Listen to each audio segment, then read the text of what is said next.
The research team is calling on the national government to start sending additional health workers, equipment, and support to areas in the Western Visayas and Mindanao. Experts say the hospital system in these places may be overwhelmed amid rising COVID-19 cases. Professor Ranjit Rai says the surge has not yet reached its peak, and they are expecting the number of cases to increase over a week or two. He adds the surge will most likely last for at least a month. As the surge progresses, Rai warns of more people going to the hospitals. He emphasizes that doctors and nurses are the most important aspect of the healthcare capacity. Octa notes it is seeing a spike in cases not just in Davao City but also in South Cotabato, General Santos, Cotabato City, and in the Western Visayas. Yung increase dito, this is very concerning sa areas na to. In some LGUs in Mindanao, mataas na yung hospital utilization rate nila, hospital occupancy and ICU occupancy. So this is concerning. Sa Davao City, hindi pa naman po yung hospitals, but the increase in cases is concerning because kailangan ng mapabagal yung pagtaas ng kaso. Otherwise, we might see some hospitals starting to become full even sa Davao City. For the Octa research team, Davao is now among the epicenters of COVID-19, including the Western Visayas. But they say Metro Manila is still considered an epicenter, as it still averages almost 1,000 cases per day. The Health Department, however, disputes the use of the term epicenter, as it refers to an area as the source of infection. Amid the spikes in the region, Cebu Province is deviating from the Interagency Task Force's whole-of-nation approach. Cebu Provincial Board member John Ismael Borgoña challenged the IATF to question the province's swab upon arrival policy in court. The Cebu Provincial Board is set to hold a special session tomorrow to amend its current ordinance directing incoming travelers to be swabbed upon arrival in the province. This is different from the IATF policy requiring OFWs to be quarantined for 14 days upon arrival, where they spend the first 10 days in an accredited quarantine facility. Quarantine travelers will be swabbed only on the 7th day from their arrival. Kung natay na violate nga based sa ilahang palisiya sa IATF, well, hingkuan na ta sila, no? File na ta sila to declare as ultra-virus ang atong ordinance. Of course, kami ta administratively liable ni if they believe na sayop among gibuhat. But ang ilang gibuhat noon, sakripisyo nila ang mga Cebuanon. Nagi sa dito di palanding sa Manila ang kuan. So kami ta ilang ito, dili ang mga Cebuanon. 3.2 million doses of COVID-19 vaccines are set to arrive in the country today. This is so far the highest number of vaccines that will arrive in a single day. 1 million doses of Sinovac vaccines are arriving at the Ninoy Aquino International Airport this morning. Tonight, over 2.2 million doses of Pfizer vaccines through the COVAX facility will also arrive at the NAIA. Of these Pfizer vaccines, over 210,000 doses will be delivered straight to Cebu and Davao. The rest of the vaccines are for deployment in Metro Manila. National Task Force Against COVID-19 Chief Implementer Carlito Galvez says the bulk of the vaccines will be focused in 1,500 barangays nationwide. These barangays are identified as centers of gravity of the local pandemic. Nagkaroon ng ang ating mahal na Pangulo noong last meeting po namin, nagbigay po siya ng directive na i-priority ang ibang mga lugar na nagkakaroon ng spike. Gusto niya na sabi niya na considering ng Metro Manila may sizable na na supply ay i-devolve natin yung ibang supply doon sa mga areas na umakyat katulad ng Zamboanga City, Mindanao at saka yung ibang areas dito sa Visayas. The Octa Research Group says we can expect better results by October should government stick to its COVID-19 vaccination plan. It said it's important to finish vaccinating the target population for Metro Manila to contain infections. The expansion of the rollout is focused in the region amid limited supply doses.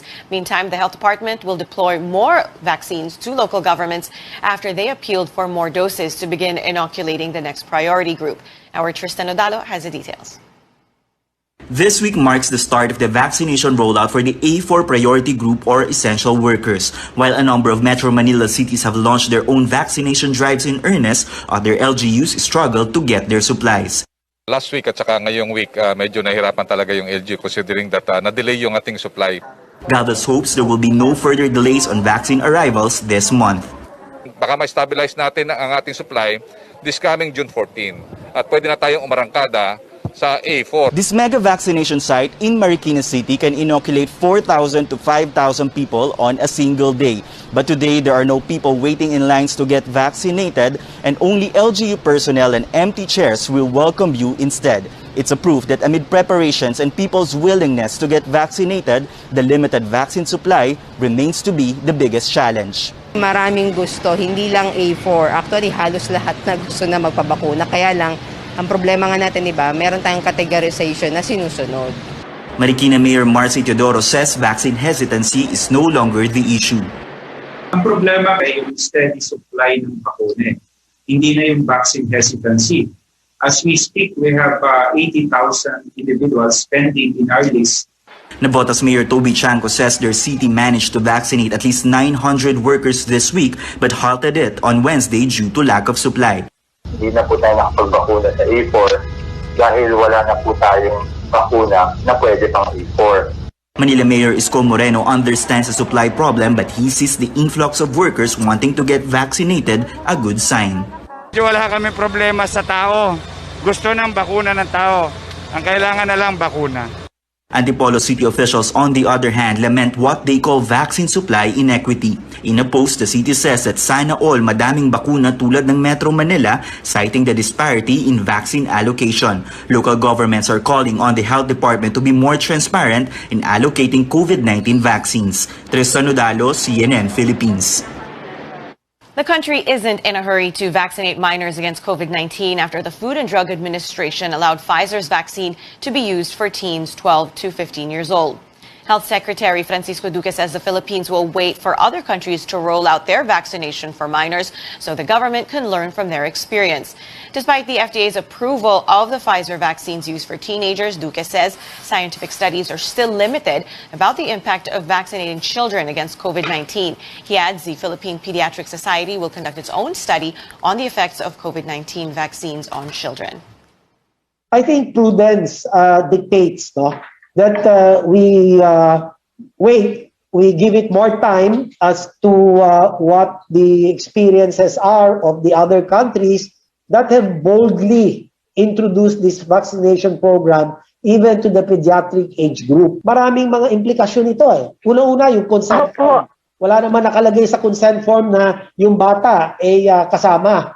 At ano ba ang magiging arrangement dito? Ano? So, malabo pa po yun eh. Wala pa po tayong malinaw na hakbang patungkol po dito.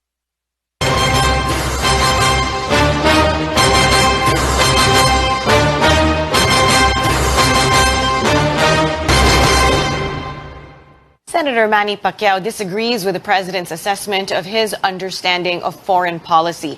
In a statement, Pacquiao says Mr. Duterte was misinformed about his stance on issues concerning the West Philippine Sea.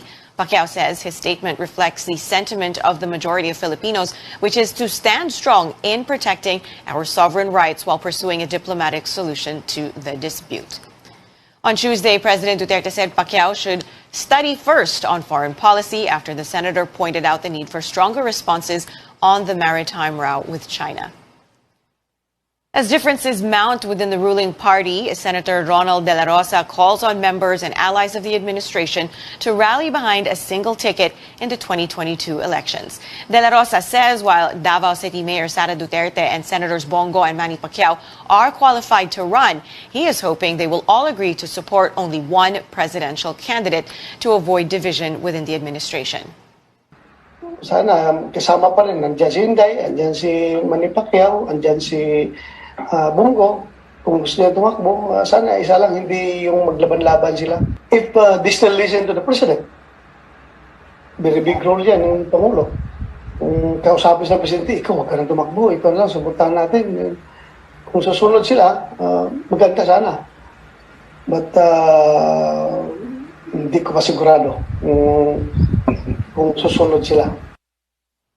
The COMELEC says there will be no extension of the voter registration period for the 2022 polls.